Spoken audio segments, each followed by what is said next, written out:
Hello and welcome everyone to the very first video podcast of the Hodges Foundation for Philosophical Orientation.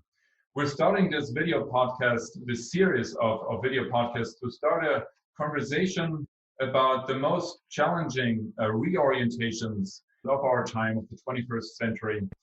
For this reason, I have today Mike Hodges to talk about crucial reorientation connected with the coronavirus pandemic. And it could be that this coronavirus pandemic might be one of the major turning points in history in the 21st century. So Mike Hodges is not only a very successful entrepreneur, businessman, and investor involved in multiple companies, but he's also a family man and the name giver and the founder of the Hodges Foundation for Philosophical Orientation. Welcome, Mike. How are you? Great to see you, Reinhard. Although digitally, it's that era where everything is done digitally, unfortunately, but it's good to see you. Good to see you too. It's great. I'm very excited about this conversation today, and I'm excited to get started. So the question is, if this pandemic is going to be one of these major turning points in history, like we had seen four such after World War I, after World War II, after the Cold War in the 1990s, there were major tectonic shifts happening in the world. And politically something changed, economically something changed, and our everyday life changed as well. But before we delve into that topic, I wanted to ask you if you could just briefly talk about your personal background and about your path to philosophy. So what brought you personally to philosophy? Was there something that sparked your interest? Because it's not normal that businessmen are so interested in philosophy. Yeah, well, the lead off, it's interesting. It's something that you and I have bounced around, this idea of the pandemic and this disruption that is occurring, that is in our, this rip in the fabric of what is. It's certainly changed everything suddenly, and now we're in a lull period. So, and some people are starting to speculate, what's on the horizon, and we'll delve into that. So I'm looking forward to it. It's certainly something that you and I have shared in many articles, and just pondering this conjecture or speculative, what's farther out on the horizon. So we'll try to figure that out. So I'm looking forward to that. How did I get to philosophy? I told this story once. I'm terrible at telling stories twice with any consistency, as I'm an entrepreneur, and entrepreneurs are always retelling. The story's always changing when you're an entrepreneur, because the life is always changing. So let me see if I can do it again. I got to philosophy. I've always enjoyed ideas, stories, narratives. As a kid, I read the classics, and lots of philosophical concepts. I wouldn't say I went to the main sources, but I enjoyed mythologies and enjoyed the Bible, and these are often foundations from which people kind of argue philosophical ideas. If you have a background in that, then you have an idea from which to kind of argue the world. And so I always enjoyed ideas. I like to tell stories. I've always had this little personal aphorism that stories are just about all we have. It's the stories we tell yourself inside, that you tell yourself, the stories you tell others, and then there's the stories in which you value the world by, and those stories shift from time to time. They can shift, depending on your psychological mood, circumstances, and those types of things. And so, that's how I kind of approached the world. I was kind of wired that way. And, but I really got into philosophy more in detail, by way of therapy. I'm wired to run pretty hot. I like to do, I'm an aggressive person by nature, meaning, aggressive physically, but more aggressive in my approach to, I like life out on the margins, right? I think that that's where the interesting things are. I think that that's where there's risk, there's reward. That's where, that there's, the treasure is at. And whether that's physically, economically, philosophically, spiritually, emotionally, kind of things have been picked over in the middle. And so, I'm 48 years old. Gosh, 5, 6, 7, 8 years ago now. My wife was like, "Hey, look, you need to go talk to someone. Your behavior is not conducive to, a wife, 3 kids living in suburbia." And so, I looked around and I came across a guy named Dr. Janash, and I went to him reluctantly. I didn't want to go to a doctor. I thought my life was going just splendidly. It was the other folks that were having the problems. And so I was really reluctant. And I went to this guy, and he's sits down and talks to people. And I was like, okay, we can. And he said, if you want to talk to me, why don't we start reading some books together? And, I think the very first book we read was MacIntyre's After Virtue. And, there was it was an introduction to some, I think we just jumped right into a very deep philosophical book. I don't know why he thought that might interest me, but that's kind of what took me off into thinking about philosophy. It was a book about comparing Aristotle and Nietzsche, so to speak, and their 2 approaches. MacIntyre came out on the side of Aristotle, but I thought he made a more compelling argument about Nietzsche's ideas, who I had known around the fringes about Nietzsche. But so from there, we kind of dug into Nietzsche a little bit more, and his ideas that he were laying out were kind of the way that I was wired temperamentally. And I was like, is this stuff is in colleges? These are dynamic ideas. I really thought, do people even know what's inside these books? These are really exciting and electric ideas. So that was kind of my, and we started reading a lot of books. I mean, we sat down and read through a lot of philosophical books, and we were basically talking about them, once a week, twice a week, and on the phone and through WhatsApp and all kinds of ways. So that's how I kind of got into it. Then you discovered the philosophy of orientation, right? And so now I would be interested, or I'm sure the audience would be very interested to know, so what is it about the philosophy of orientation that sparked your interest so much that you got so involved in it? Yeah, interesting. We read Rorty and lots of, I guess, continent. I'm not a philosopher. I am a layman, and I'm a doer, right? And so philosophy I really enjoyed these philosophical concepts because, they were giving me new lenses and ways to view the world and a way to think about myself and the way that other folks were wrestling with, just being in the world kind of, concepts and ideas and structures.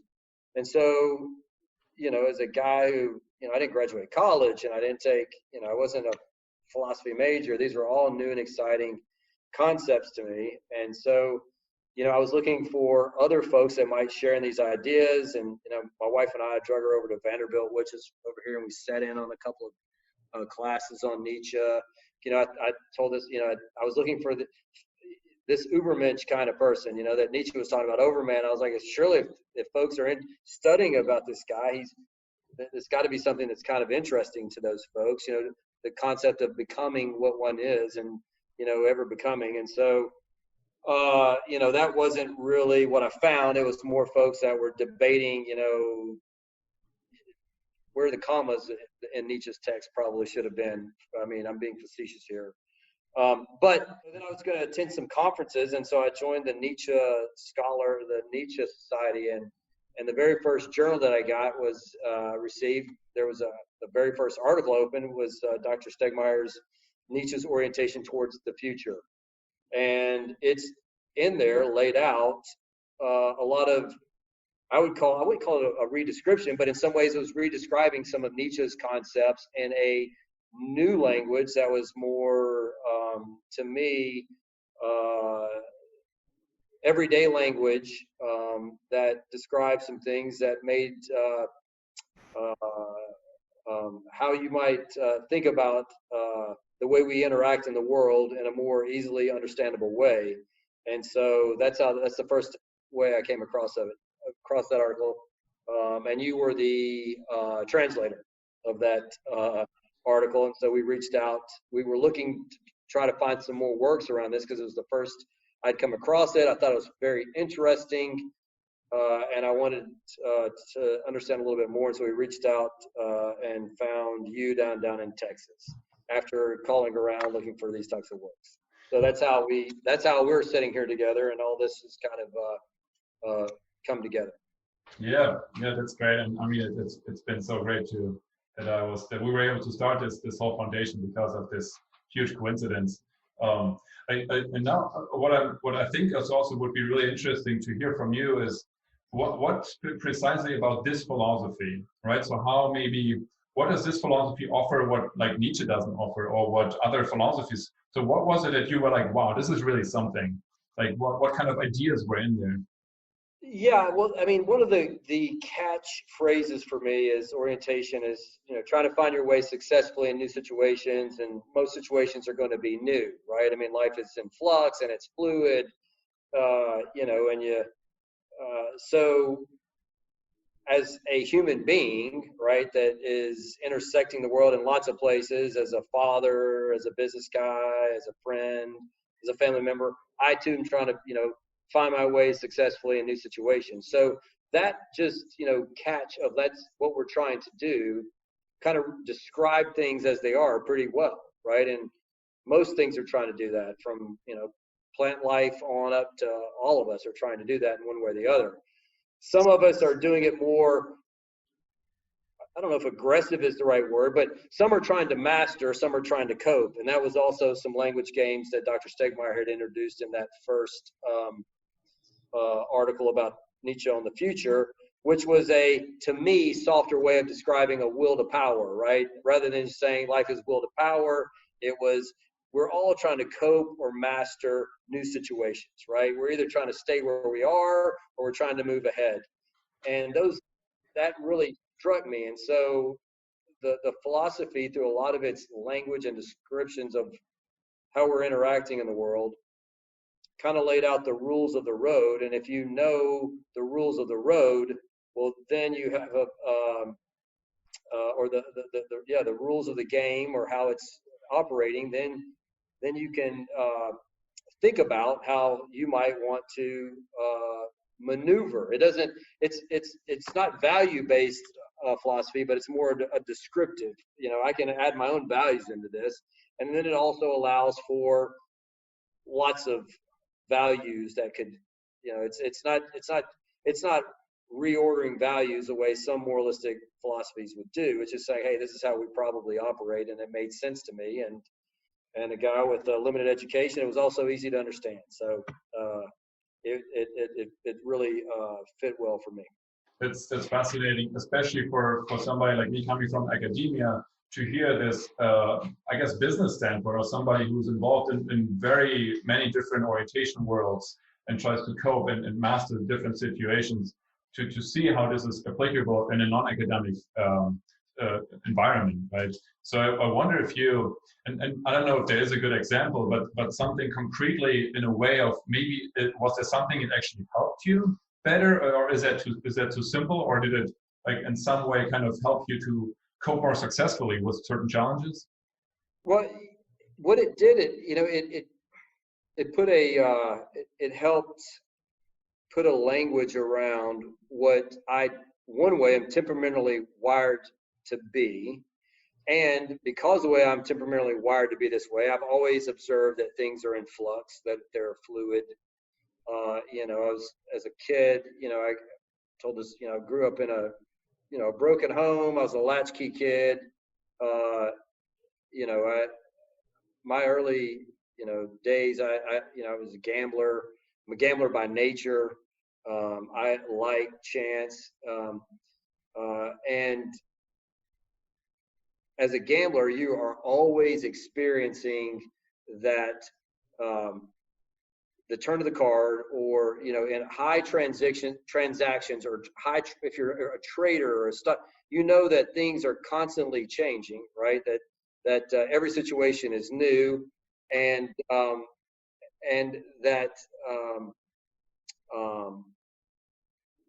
that if you can think of it in that way, you don't get so attached to any one movement in any change or any reorientation. It's just the way things are, right? And I think it was a tool, right? A way to view the way things are that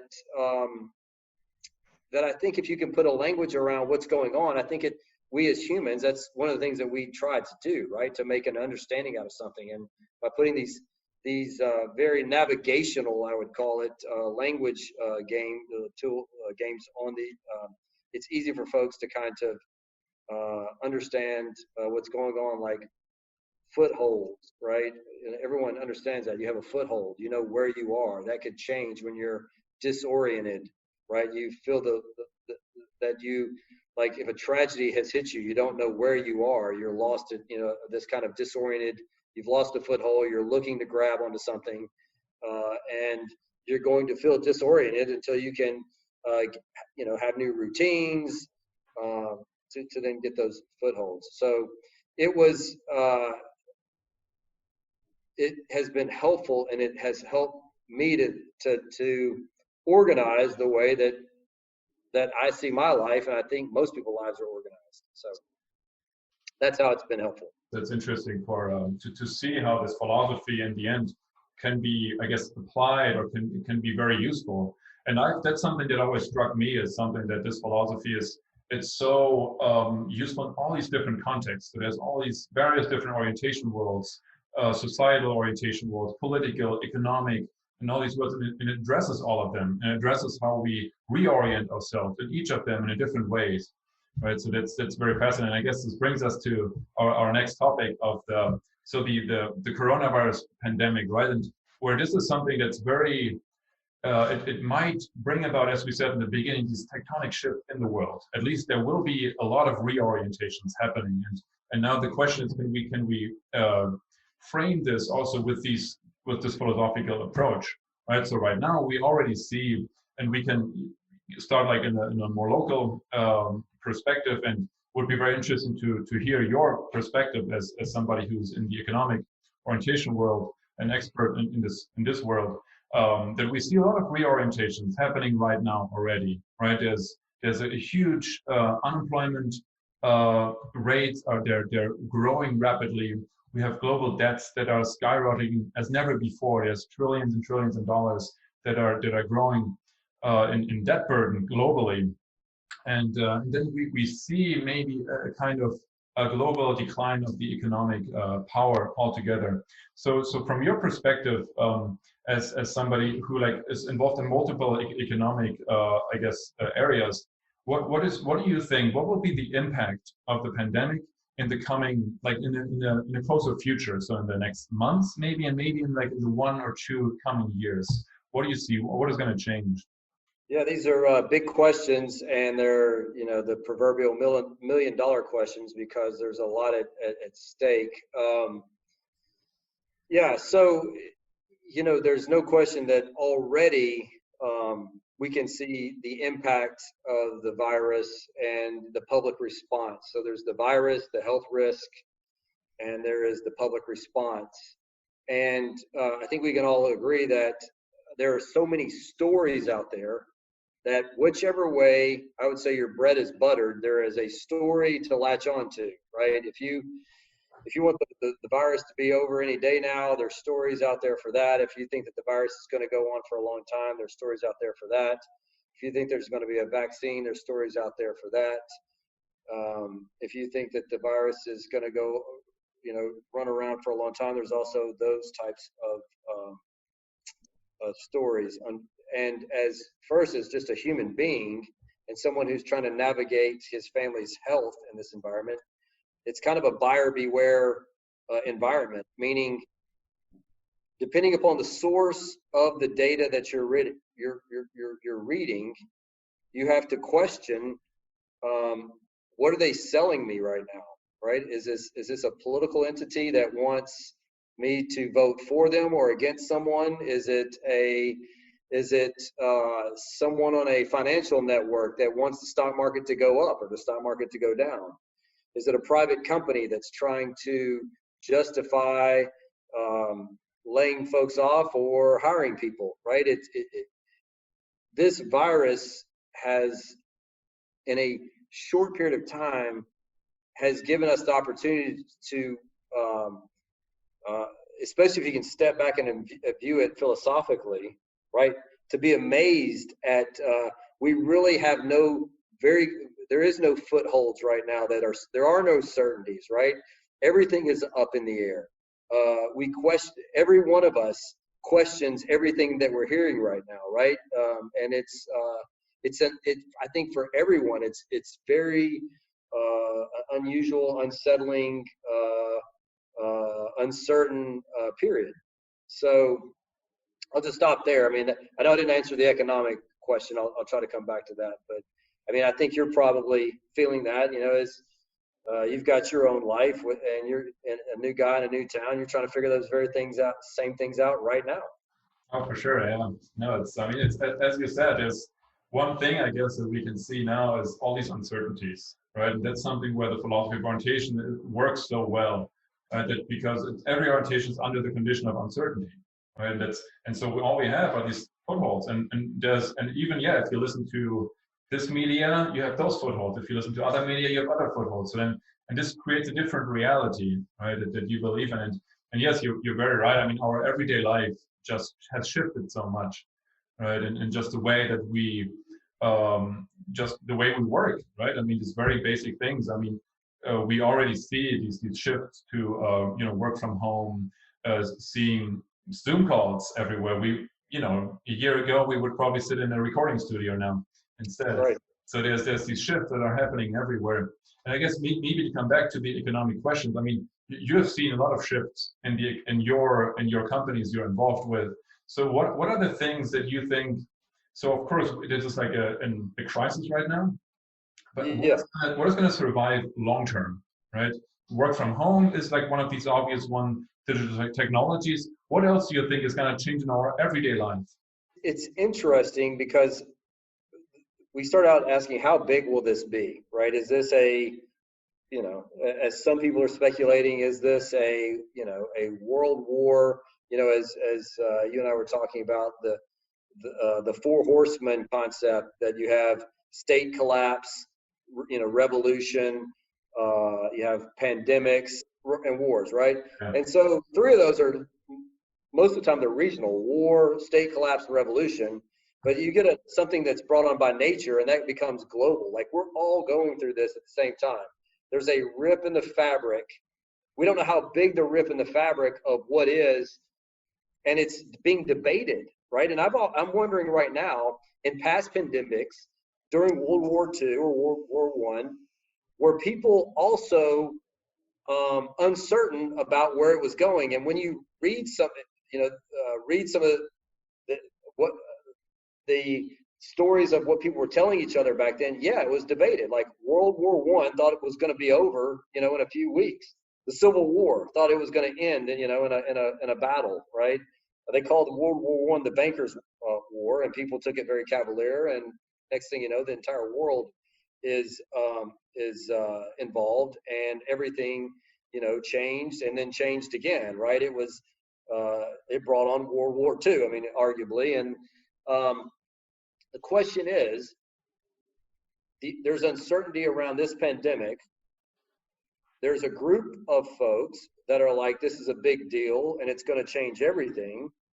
I think there's another group of folks that are like, hey, we're at the end of this, and any day now, right, we're going to be back to normal. And because, as you and I have talked about, for many people, this has just been a news event because it hasn't hit their hometown, and they think it's a lot, it's much to do about nothing.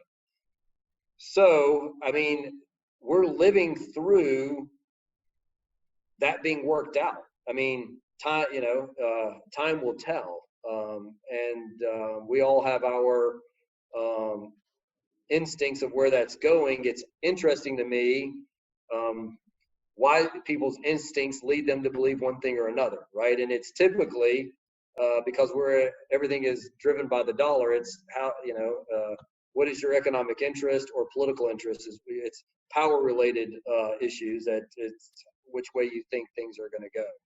So on which side are you standing? Are you rather on the side of who thinks it's major changes or not?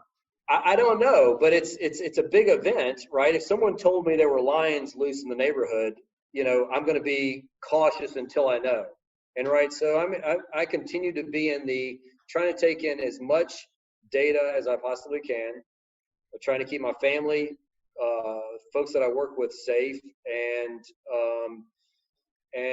trying to understand what is actually going to come of this from a health related, and to understand which way the policymakers are going to go. Right. At first, it was, this is not a big deal. To okay, this is a big deal. Back in late March, early April. Everyone go to their cave, roll the rock in front of the cave, and then the numbers kind of spiked, and especially in the Northeast, and then the numbers dropped just a little bit. So everybody, the policymakers were like, "We've got to come out of our caves because we're going to the economy is going to collapse." And now the numbers are etching back up. Nothing has really changed in nature being the virus. It's just our psychological outlook from some on the virus. And so now the virus is etching back up, and there's still so much uncertainty, right? With how could we know things? I was just listening to a doctor that the coronavirus has only been known since 1930 in the animals kingdom and since the 1960s in humans. But we do know that since 2003, there's been 5 new coronaviruses that have come out, right? And that means it's been escalating. And they've kind of anticipated a corona-type pandemic or worried about it.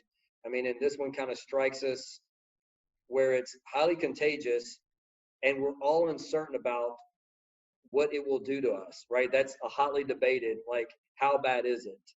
And when you're not sure of like how bad it is, and you've got, one TV channel telling you one thing and another thing, we as humans are going to be like, I don't know, right? But I do know that I'm going broke. I'm not me, but I mean us as a country. I've lost my job. Those things we do know, and so that kind of like there's lots of mass uncertainty. There's a disorientation that continues to go on that we are going to have to figure out, right? And it's not so easy because it's political, it's social, it cuts to our philosophy of who we are, especially in America.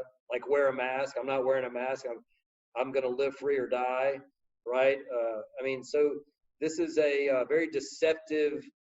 Nature is very deceptive, and it's very ruthless. And I would say this virus hits right at the heart of both of those. I don't mean those as value statements, deceptive and ruthless. I mean, like, a lion doesn't just come straight at you, right? It's very sneaky, but it wants to get what it wants, and so are viruses. So this one is especially so.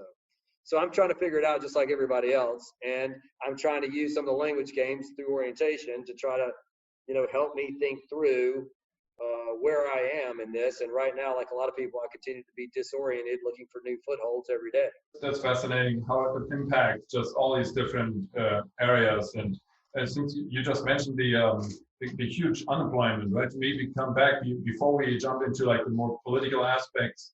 What was I wanted to ask you what you think. So right now we do know about the major impact it had on the economy already to some extent, right? So we can see some numbers. We know some of the things where it's headed. There's different experts who are saying different things. Raoul Pal, right, says there's like a major crisis coming in August.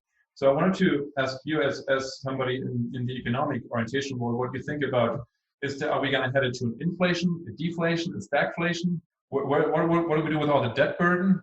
What are your thoughts about these things? I know these are big topics. Yeah, these are great big topics with people even with PhDs are trying to work through. So yeah, as a guy who's just on the ground, and I can only I'll speak from my observation as a business owner and someone who's involved in really fun businesses like restaurants that have just gotten destroyed.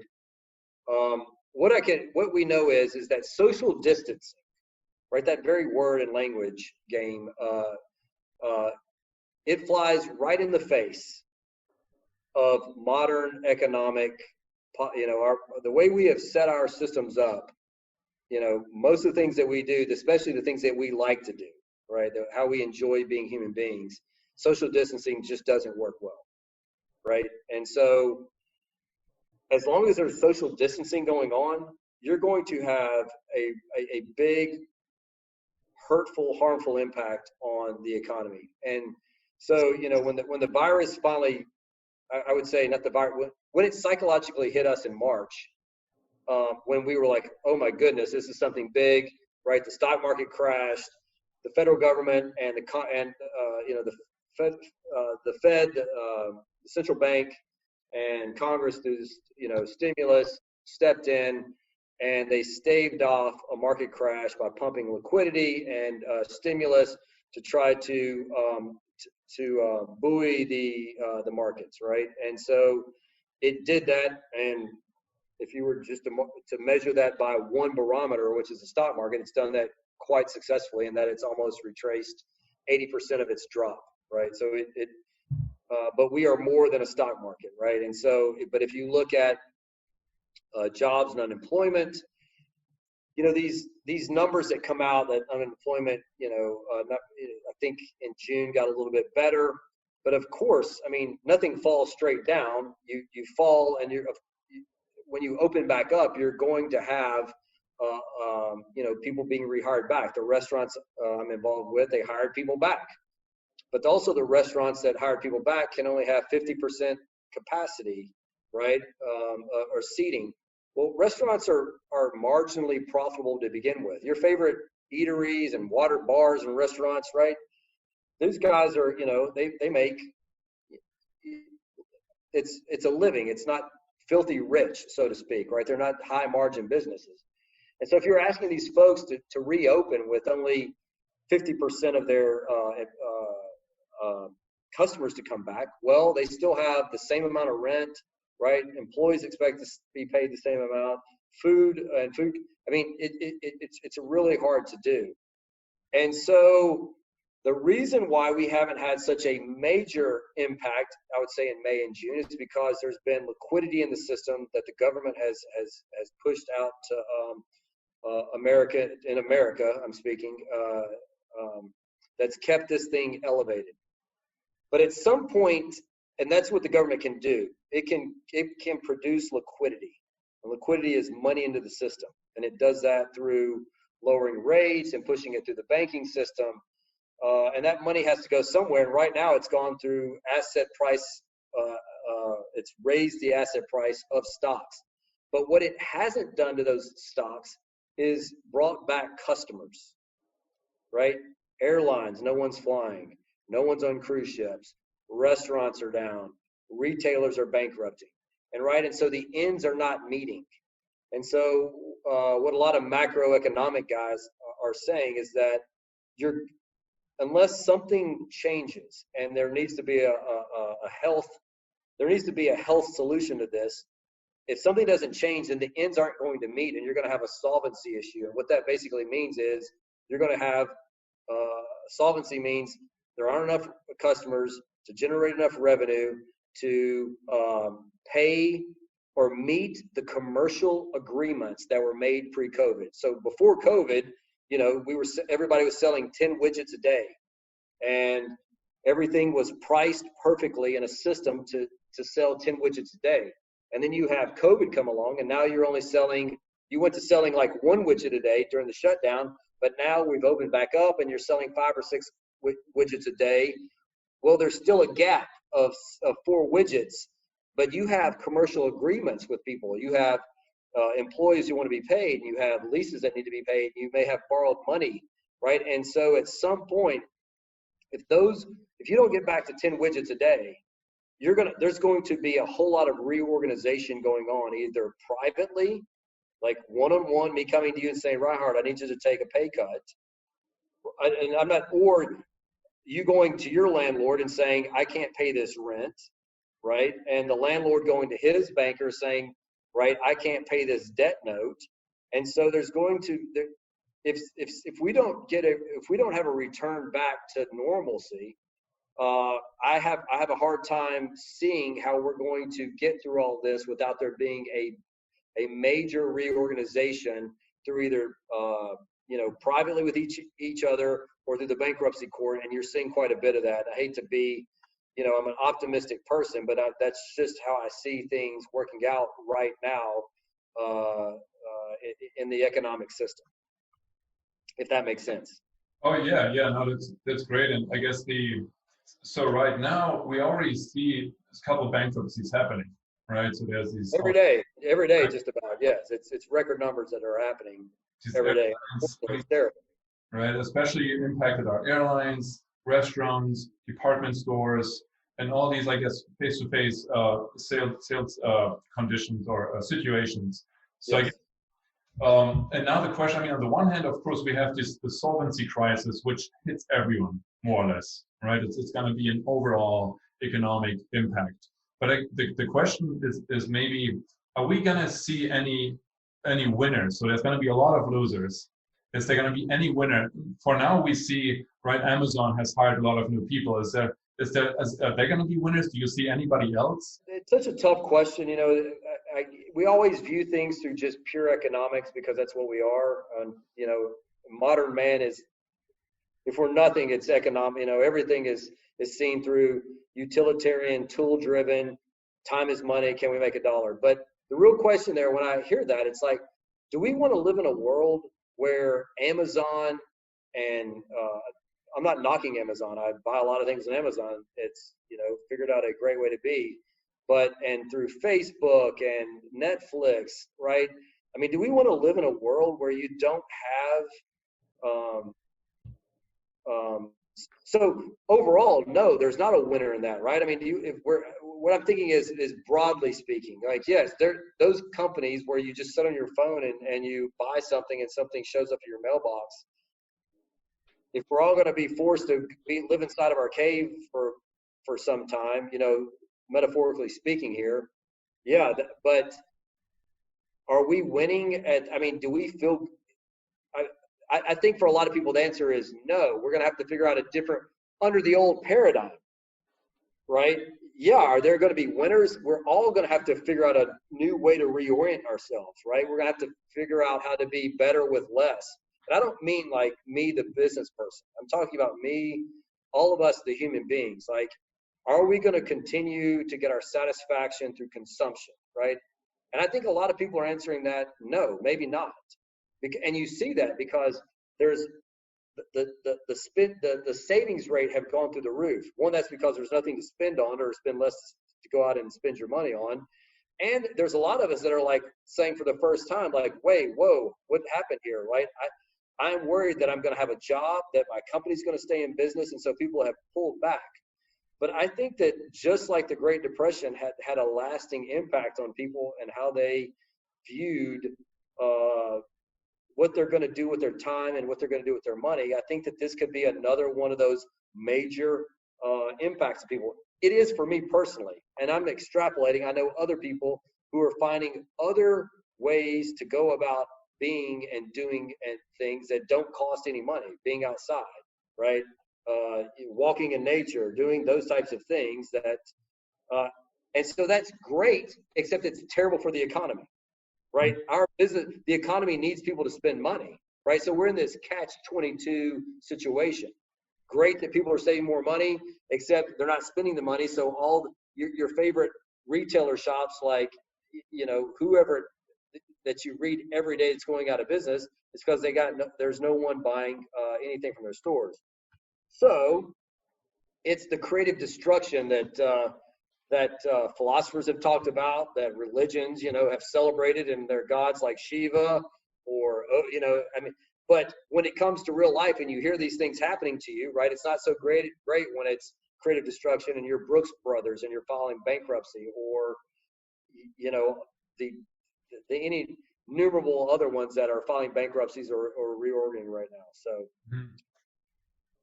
it all depends, but I think that, like, we're all going to have to figure out a new way of, it's like we said, it's a reevaluation of values that are going on right? Both economic. I mean, this virus could be simply triggering that. You know, when things are going up and to the right, no one questions anything.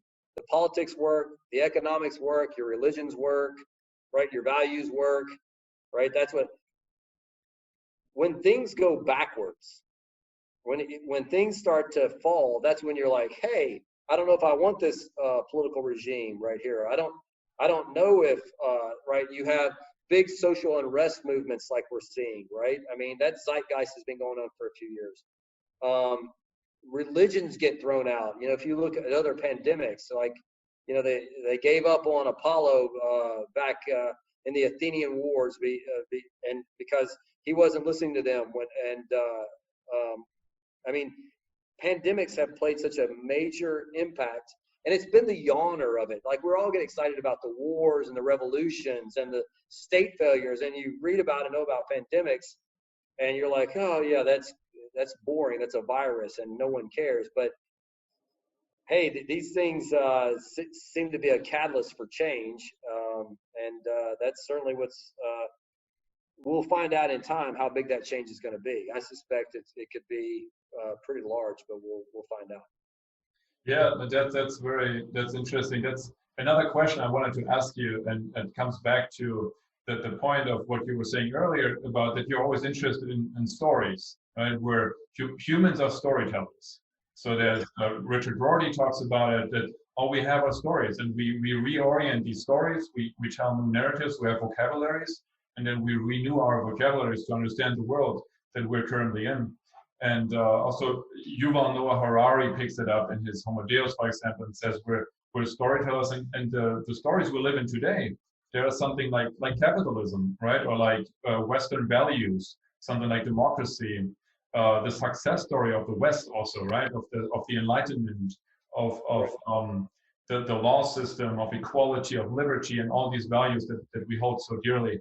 And I guess the question is now, from what we see, how will this overall have an impact on these things? So, for example, there was this historian, Frank Snowden, not Edward Snowden, Frank Snowden, who in Epidemics and Society, he writes, for example, that the Black Death in the 14th century, which was so horribly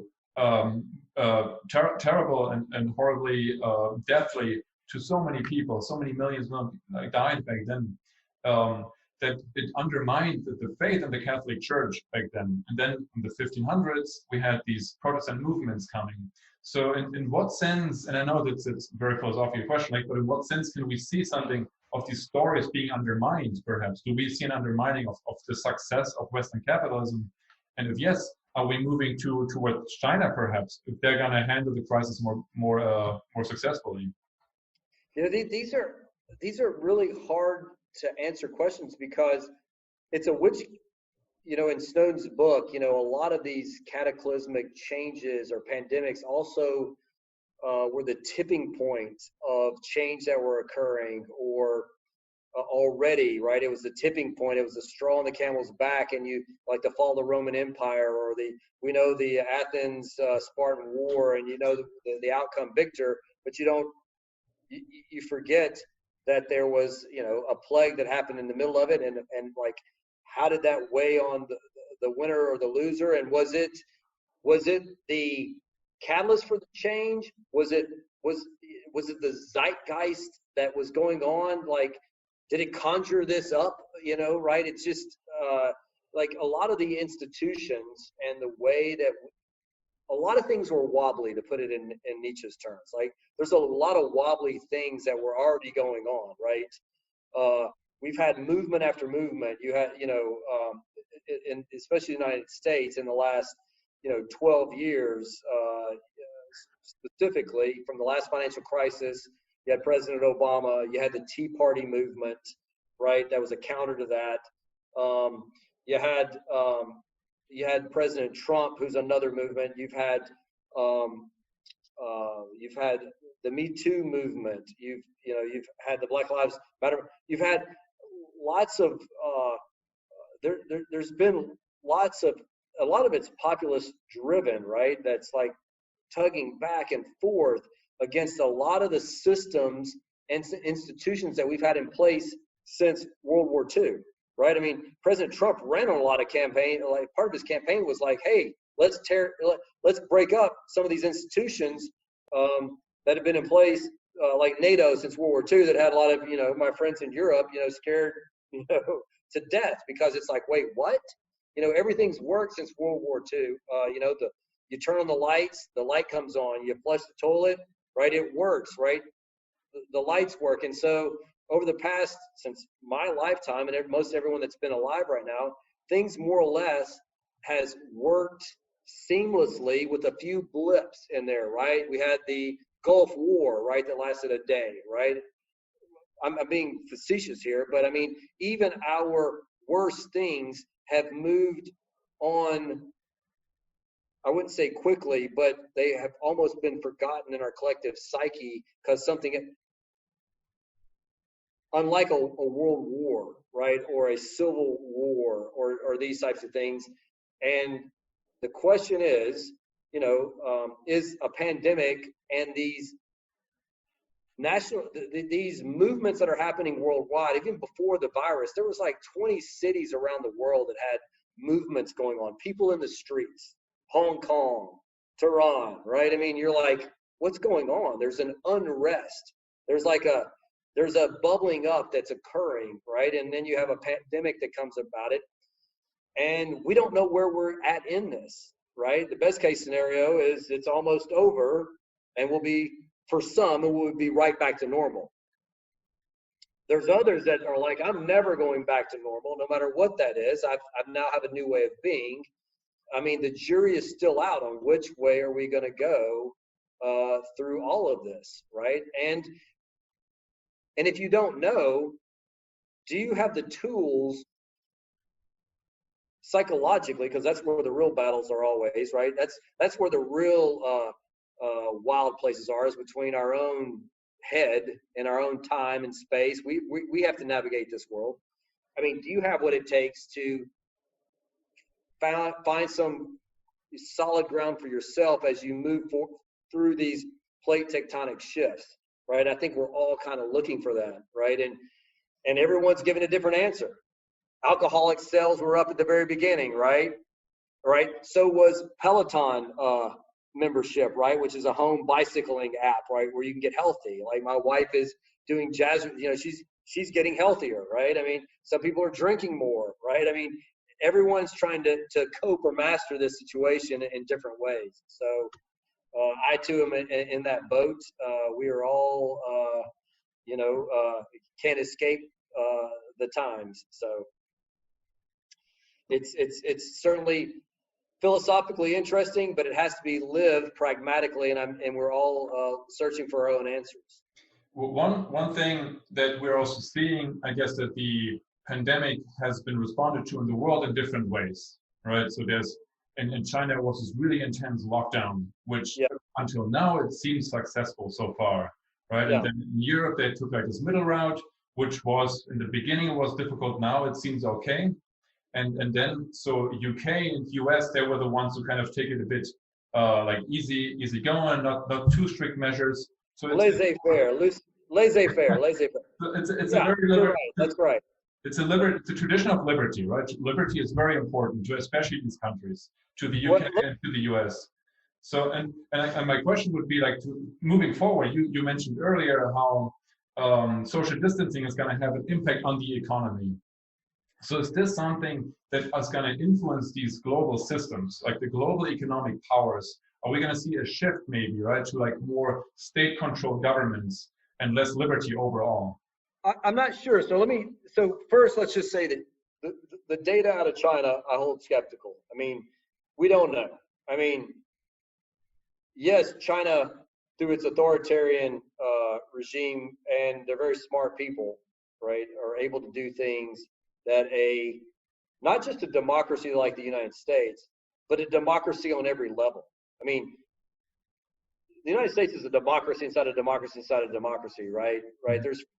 Right. You've got local governments, you got city governments, you got city councils, you got mayors, you got counties, right? You've got governors, right? You have Congress people, you have the president, right? I mean, in America, you've got a lot of folks, right? There's a lot of democracy going on, right? And so compare that, and so in China, right? They can do one thing and lock it down, and so on a calamity like a virus, right? That hits a country like the United States square between the eyes of its freedoms, right? And its democracy and its local rule and its federalism, and it showed up in an election year, which makes it tough for politicians whose job is to be popular to win a vote. Well, being popular isn't always, sometimes it's the right thing, and sometimes it may not be the right thing, especially when it comes to something like a pandemic that is porous. It doesn't care about our local governments, our county governments, our state government, and our federal government, right? And so a city can enact a social distance ordinance that the county may not follow, that a neighboring county may not follow, that the state may not follow, that the federal government may not follow, right? And so a virus doesn't care anything about that, and so it can seep through those holes. When you get something like a war, America can be very effective, right? I mean, we can all come together. You have the federal government that leads it, and it goes and it interacts something that is traumatic like that. But something that attacks within inside, and you're playing off politics against each other when you're trying to win votes, right? It makes it tough to wrestle or get to the answer. Unlike like in Italy, right? In Italy, when the virus was going on, right? Democracy, but they had a unified voice, right? Or Germany, right? The virus is dangerous. Do this, right? And there's a longer tradition in some of the European countries of just saying, okay, I believe the government. They told us to do this. We're going to do this. I mean, America was founded on the premise, right, of a bunch of rebels, right, of scallywags or revolutionaries that, live free or die, question everything, right? And so when you have competing stories, and even our experts can't agree, right? It's hard to wrestle down something like that. Now, does that cause into question the best way to govern? I don't know. I mean, it does call into question during an election year. Can democracies, right, based on a federalist system that is governing one of the most libertine, I mean, like free-loving people that there is, it does call into question, right? And so that's why this virus is punching America right in the nose. It doesn't, every system is going to have an Achilles heel, and maybe a pandemic is an Achilles heel to a democracy. Does that mean democracies are bad, or the way that we're handling it is bad? Everyone has an opinion about that, right? I mean, I don't know. It's too early to tell. But yes, a one rule system of a bunch of technocrat, bureaucratic, scientific-minded, high IQ folks like China, can they wrestle down and lock people and weld them in their homes and that stamp out a virus? Yeah, that's probably an effective way to do it. A lot of people would question, do they want to live that way? And it'd be hard to do in a place like America. So who knows which way? The other thing about America, right? I mean, our socials, Europe has a much, their safety net, so to speak, as people call that, right? The benefits to catch those that fall through the crack, right, are probably more tightly woven. And so,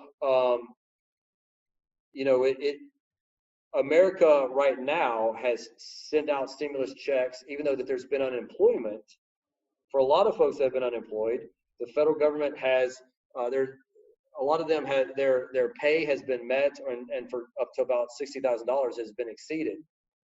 That is running out right now. The question is, what will the government do if the virus is still rolling on and businesses aren't able to rehire people back? Are we in a pandemic going to allow folks to be unemployed and be evicted from their homes. You know, the issue with that is, while the stock market is rising, right? I mean, what type of public unrest will that bring to bear? I mean, I think you're seeing a lot of the protests. It's of the groups that want more justice, laid on top of a pandemic where there is not a full unemployment, and there's just overall dissatisfaction. You know, what will happen? You know, the next couple of months are really crucial for our, just our overall, social being. That how are we going to interact with each other? So the politicians have a lot on their plate right now. Yeah, that's an interesting point. The question of equality and inequality, right? That's like, I think, an issue which is coming up now again. So you have, if you look at the financial crisis 2008, 2009, what happened, this liquidity crisis, and the money was created, and in the end, the losers were saved in the end, right? And the inequality grew a lot more like in that time. So now you have a similar situation, but the crisis affects everybody. And now some people are saying we need something like universal income, universal unconditional income, or and to come back to your point you mentioned earlier, these four horsemen, right, of Walter Scheidel, who like in The Great Leveler, he talks about how pandemic is one of the levelers. It's one of the great levelers between after wars, revolutions, state collapse, and plagues are one of the things that create more equality among people, right? So now the question is, if we look at the financial systems, what's happening, right? We also see that there's some people say there's a huge bubble happening since the financial crisis, right? That even then we had this bubble and it's growing. Right now, the stock market is still really, really high, although the economy is crashing. What are your thoughts about these things? Are we going to see something like this if government puts money in all kind of places? Is there going to be efforts to create more equality? Yeah, that is the debate. I mean, a lot of the money is going into the stock market, and so there's not everyone in America participates in the stock market. And it is not a barometer of, economic health. I mean, it is measuring asset prices, right? That can do a lot of things. And this has certainly been a magical elevated period. And so, yes, I mean, if you're going to have asset prices that just continuously go up, but the man on the street is saying, I'm unemployed, my employer has cut my wages, he's cut my hours, he's cut my salary, right? Meaning he's saying, I want you to do more, and I'm going to pay you less to do it. And but you're seeing this dislocation in some of the markets where wealth is measured. I mean, the psychological mood, that is concerning, right? I don't know how we fix that. I don't know, our Fed, Chairman Powell was talking about the inequalities in market, but the money he's pumping into it is driving up just that very thing. You mentioned the great levelers of these, pandemics, war, revolution, and state failure. They're levelers in that they bring everything down to the level of the ground, right? I mean, it's not like it's a leveler and like everything goes up. I mean, it levels in that like it's a destroyer. And so all of those things, I mean, people are going to have to figure out how to navigate. Can we get this thing under control, right? Will there be a scientific, a biological fix, right? Are we going to get a therapy? And we're all modern, we're all living in this moment in time where everything works. The iPhone will come out with something new next week and it's going to be great, right? And everything is new, it goes up, it builds on itself, and surely Elon Musk or someone smarter will come up with something to fix this virus. But what if that doesn't happen, right? Nature is ruthless. I mean, and it doesn't care about what we want. But we as humans have always been at war with Mother Nature, right? She bore us, and we're her children. And from the very beginning, we have crafted. We through Prometheus, we harnessed fire and we built tools, and we're artificially, continuously trying to make things through art, right? Better, artificially, right? And so we assume that we're going to be able to do that again. And this virus, right? I mean, it certainly doesn't care about any of our aspirations to equality, right? And in fact, if you read, it is attacking the old, those with comorbidities, with health problems, right? And it's attacking those that have had poor, not health choices, but maybe right access to health or living healthy, right? Well, I mean, those are the very people we as a society are trying to protect. And that's the very thing that this virus is saying, that's who I'm attacking. It has no value system. It's just, right, it's looking for a host, and it's looking it's adapting quicker, right? That's what these coronaviruses do.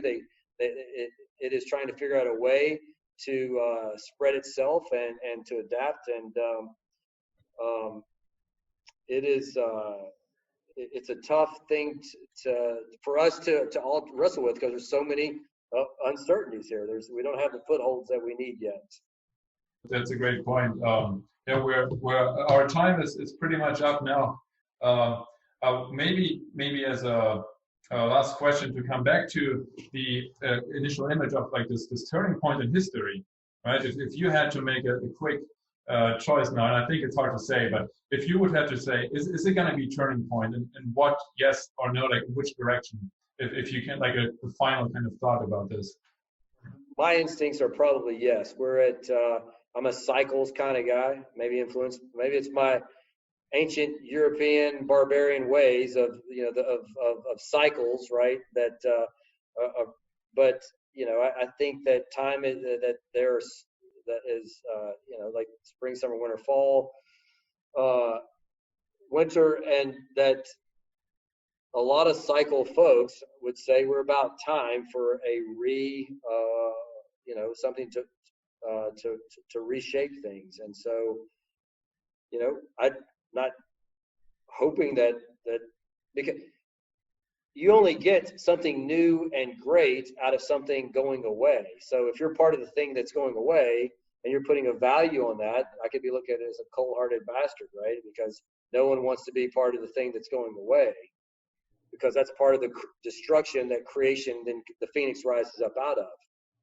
But I mean, there's a lot of cycles, folks, like the fourth turning, and there's just a lot of that we could be, at the beginning of a major change, and that's probably been going on for about 10 years, right? I mean, I don't mean that the virus is happening right now. We're like, oh, this is, but I would say that probably started around 2008, 2000, when President Obama, whenever the financial collapse. I mean, there's just been one surge after another, right? This zeitgeist, so much so that we're like, there's all these memes of what's next in 2020, alien, are we going to get contacted by aliens? And it's a joke, but it's because our minds are now opened up to like, hey, it's all up for grabs, right? Even the average guy on the street, right? The bedrock of truth, the middle class, is questioning, what can I believe? What can I hold on to? What is solid ground? I mean, these guys, the middle class was never wrestling with those kinds of things. And I think that we all are right now. And then when you have that type of, where people are like, what's happening next? It opens it up for like literally what's coming, next. It gives you have the ingredients for something big to happen. And so I would say, whatever is going to cause the next leg up to create more change is probably what we're going to get out of this.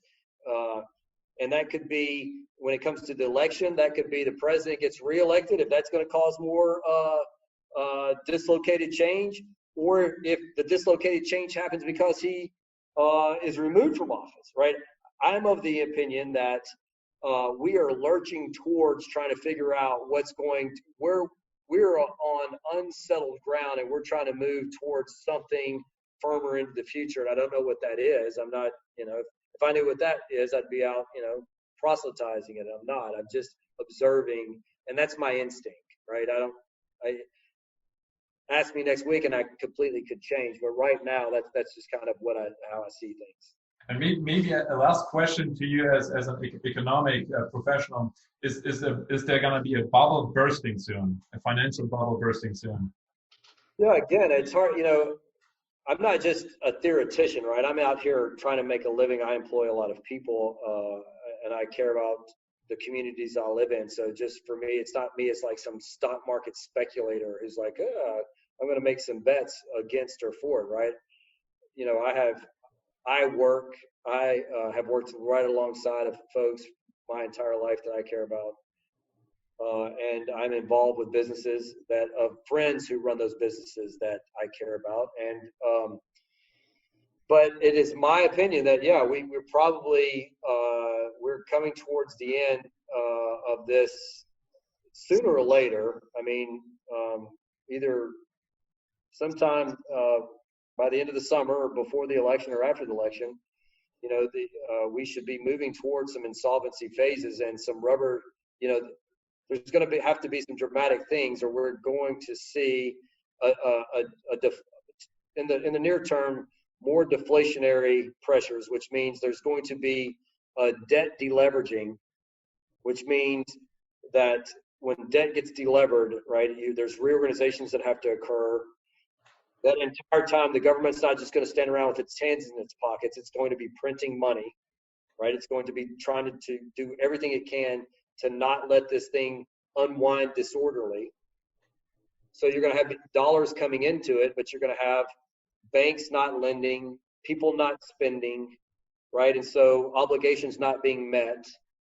And until it works itself out. And the risk on the other side is, do you get inflation coming up out of that? Right? Does our currencies get debased, right? Or is there fiat?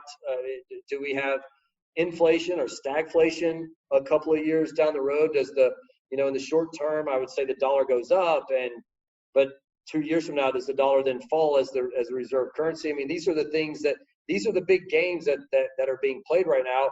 And it's so surreal because we go on, right? We still have to live our lives, and we're right in the middle of these things where these massive bets that are being made that we don't know, and most people don't care, right? I mean, I don't mean they don't care. They care when something happens to them, but right now it's like, hey, give me some, rightly so, I need stimulus money, I need unemployment money, and I need whatever you're doing to keep this thing going, to keep going. The question is, does the federal government and our government have the ability to elevate this thing long enough to keep us going until we get a biological solution to this? I think that's what they're doing. They are trying to just keep pushing this along until we get betting on science to give us a cure, right? And that's what we're all hoping for. I hope for it as well. I have my suspicions because viruses rarely are cured. Like the flu, there's vaccines, but this one is a particularly deceptive and it's effective virus in that it spreads quickly and it has a higher, it's not like it's going to kill everyone, but it kills enough to make it very disruptive to modern, the way we have all set up our lives together. So it's we are going to have to figure out some things, and we're all going to have to get good at reorienting ourselves and coping and mastering. And you can take that negatively or you can take it positively, right? It doesn't have to be negative, right? It's negative if you're clamoring to get back to what was. You may not get there, right? If you're dying to get back to Disney World, shoulder to shoulder with someone, it may not get there, right? I mean, if you're dying to get back on an airplane sometime soon, but there's other ways to be as a human being, right? And I think that we'll just have to figure those things out. And when you asked me before, what will those new great things be? I don't want to think of life only through economic eyes. I want to think of it through the eyes of me as the human being, just like you are. Like, how am I going to get along in a world where things are shifting, right? Not necessarily economically, but just me getting along with you as my friend, you as someone that we're trying to do things through the foundation. Me and my wife, my kids, my friends, these are all things I'm trying to wrestle with and figure out, do I want to live a life on Zoom? How am I going to get along? So unanswered questions, but certainly interesting. Great closing remarks. And thank you so much. Appreciate it. Yeah, I enjoyed it. I hope to see you soon. We'll get down to my farm. That's great. Safe social distancing. Literally, I'll give you a call and we'll talk about that. Okay? Sounds great. Yeah, thank you so much. That was really, really enlightening, very interesting conversation. So thank you. Thanks a lot. All right. Thank you, Mike. All right. Bye-bye.